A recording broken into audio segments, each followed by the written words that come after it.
Government hospital worst experience part 2ல நான் என்ன சொல்ல போறேன்னா, பிரெக்னன்சிக்கு நம்ம அட்மிட் ஆக போறோம் அப்படின்னா, நமக்கு இந்தந்த டெஸ்ட் எடுக்கணும், பிளட் டெஸ்ட் எடுக்கணும், யூரின் டெஸ்ட் எடுக்கணும் அப்படின்னு சொல்லிட்டு இசிஜி, எக்கோ அது இதுன்னு எடுக்கணும்னு சொல்லிட்டு சொல்லுவாங்க. அது எங்க எடுக்கணும் அப்படின்றது நமக்கு தெரியாது. நம்ம அவங்கள்ட்ட கேட்போம், எங்கெங்க இருக்கு? எங்க போய் எடுக்கணும் அப்படின்னு கேட்டா, உனக்கு சொல்லிட்டு இருக்குதா எனக்கு வேலையா? அங்கனா போய் இருக்கும் போய் எடு போ அப்படின்னுவாங்க. இந்த ரூம் நம்பரை சொன்னா கூட நம்ம பார்த்துக்கலாம். அதையுமே சொல்ல மாட்டாங்க. இன்னொன்னு என்னன்னா, எனக்கு பெயின் வரலன்றதுனால டியூப் வச்சு தான் பெயின் வர வச்சாங்க. அந்த டியூப் வைக்கிறதுக்கு வந்துட்டு நம்ம பின்னாடி ஒரு 20 பேர் இருப்பாங்கன்னு வச்சுக்கோங்களேன்.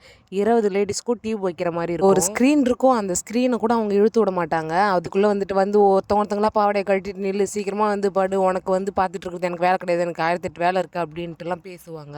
நமக்கு அது ஒரு இன்செக்யூரான ஒரு மூமெண்ட் தானே. நமக்கு கொஞ்சம் பெயின் இருக்கும், அதனால நம்ம கத்துவோம். அப்போ அவங்க என்ன பண்ணுவாங்க, இப்போ உங்களுக்கு வலி தெரியுதா, அப்போ தெரியலையான்ட்டு ஒரு அசிங்கமான ஒரு வார்த்தையை யூஸ் பண்ணுவாங்க. எல்லா டாக்டர்ஸுமே நான் குறை சொல்ல விரும்பலை, ஒரு சில பேர் நல்லவங்களும் இருக்காங்க.